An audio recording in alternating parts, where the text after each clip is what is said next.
It is Friday and I'm not even close to having all of my Friday stuff done. I got me, well, let's see if I can find it.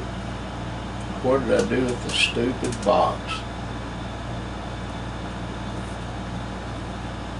Oh well, it's over there someplace. I got me a camera that's the new and improved version of the one that was my favorite. I got the last one they had. It was either that or I was going to have to drive to Ada to get it. Nick and Brandon and I have already been out, or Brandon and Nick and myself have already been out taking care of stuff. This video will not have a time lapse in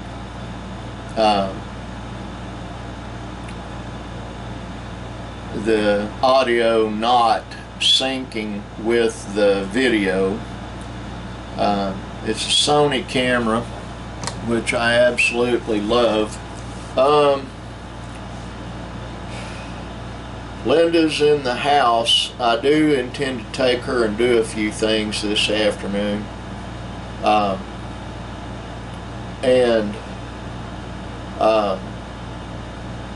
Brandon and Nick have to go get some hay for the sheep, and then I am going to go run and look at some stuff here in a minute. I'm going to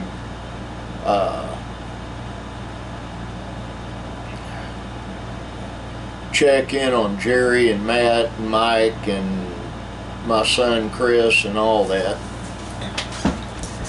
And I'll probably take this little camera with me to film it. I got to raid this camera here for a little gizmo it's got that I really like. This is a very handy little tripod.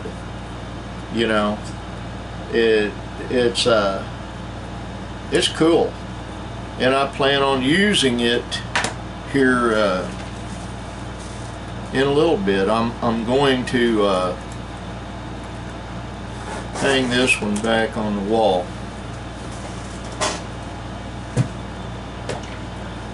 Now,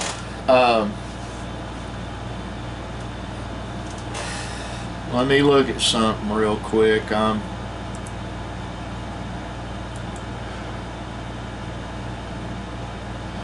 The mainstream media is telling everyone Vladimir Putin is done for, he's losing control.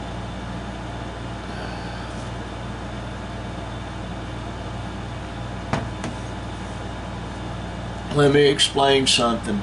Nothing could be further from the truth. Don't believe what you see in the mainstream media. It's like everyone talking about what a great job the current administration is doing. They're not. There are some things coming up in a relative short time. Is it going to affect us here on the farm? No. And it won't really affect any of those in my family or close friends, anyone in my circle. I'll explain. My best friend Jerry, he's been seeing it coming for a long time. He's taken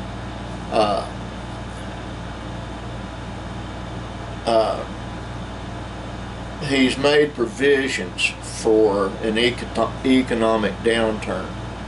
My sister Randy and her husband JD, and most of my friends and relatives from days gone by, they've made provisions for what's getting ready to hit us. And it will hit us.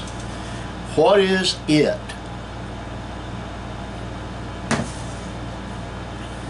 We're in inflation right now, and they just created a scenario for deflation by raising the interest rates, and it is going to hurt. You might not think so, but it's going to. What I mean, it is going to hurt. Well, deflation is when goods and services begin to be worth a lot less than they were previously. So that people begin to raise their prices, and then that's inflation. You get to the point you can't sell anything. Then you get into a panic sell-off like in 1929 that started the Great Depression. It happened to a small degree in 2008. It's getting ready to happen again, unfortunately. Here's the deal, folks. It gets to the point that people are panic selling. Yeah, you can start buying stuff a lot cheaper. What a lot of people don't understand and absolutely refuse to believe, the Great Depression was contrived. It really was, by money people in Europe. They knew if they could get it down, the money supply down to a certain point, that they could buy things cheap and have less expensive purchases that would later appreciate and be worth a whole lot more money than what they paid for it. That is not what's happening now. What's happening now are irresponsible bureaucrats that have milked our tax system for everything they can get out of it, and they don't care. The elected officials we have in this country, by and large, whether anyone wants to believe it or not, they don't care about you and they don't care about me. All they care about is their own personal wealth and what they consider to be their birthright to rule and reign and be rich and have all the creature comforts. That is where we're headed right now, and it's coming up. So what do? Quit living high on the hog.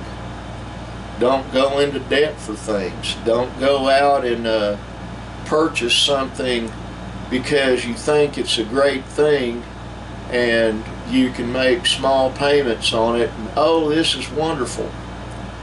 The problem is, anytime you go into debt, about the only thing you can really go into debt for anymore that still might be worth it if you can get it inexpensively enough is real estate. Going into real estate to rent it out is a bad idea right now, but if you're buying raw land, you can make of it what you will. If you know, I've got gnats in here just pestering me for the water in my eyes. If you know you can make those payments and it's a short-term payoff, then that is not a stupid thing to do. But going out and buying a really expensive vehicle because you know you need it and you can make the payments on it is foolish. I'm here, as long as I've known Jerry, and that's been for a long time, I don't remember he and Diane ever buying a brand new vehicle. Usually they get one that's at least a year old, sometimes older. I'm going to tell you a secret about my best friend. When he worked for Michelin, he drove that same old wreck. It was a good car, don't get me wrong, but it wasn't shiny, and he drove the same vehicle most of the time he was employed with them. And he's very conservative financially. He's been ridiculed for that. I applaud it. Jerry and Diane are basically rich. I mean, just to be blunt about it, they've got money, but they don't live like they do. His wife The car they bought her, was a year old when they bought it. It's a Toyota, and I don't know what it's called. It's an SUV. She's still driving it. She got hit by someone in the back. They went and got it repaired, and she's still driving it. He's driving a 2003 or 2006 Toyota pickup that is rusting apart underneath, and he just has my son Chris fix stuff on it, and he keeps driving it. I really can't do that with my van anymore. I am going to get my son Nick to gather the parts and put them back together, and I'm going to take the parts to my friend Kevin Holden and see if he can figure it out or get new ones, get a new set. And then I will go ahead and pay him what I owe him and have my son Chris put it back together, start my van, go ahead and put it back on the insurance and bring the tag up to date, and then go drive it. That's my game plan. The two exceptions I'm going to make on expenditures. My wife has a Navigator she bought with her own money, and she would like to have it, and if I can get it rebuilt and looking nice and shiny, basically have it turned into, let me get a sip of water, get it turned into a new vehicle, I'm going to do that.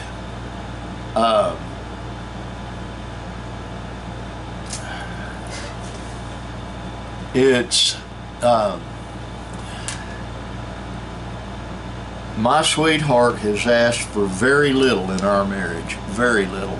She's long-suffering, she's still raising kids. That's coming to a screeching halt in a couple of months. Not trying to be mean, I'm just saying that it is what it is, and that's what is going to happen. And I talked to Nick and Bo about it, and they agree it's time. My wife and I have never had really what you'd call rest and relaxation. We've been busy taking care of everybody. That's coming to a halt here pretty soon. Now, I've got a lot I've got to do in here today, but I'm getting ready to take my son Benjamin to Dollar General, and I'm going to upload this vlog for today, the first one with my new and improved camera. And then I've got things I need to do out here that I do need to do. It's either do it today or do it tomorrow. I'd rather get it done today so tomorrow Linda and I can go do something. I love all of you that are watching this. I really do. I want God to bless you. I really do. And like that sign right up there says, be kind. Bye.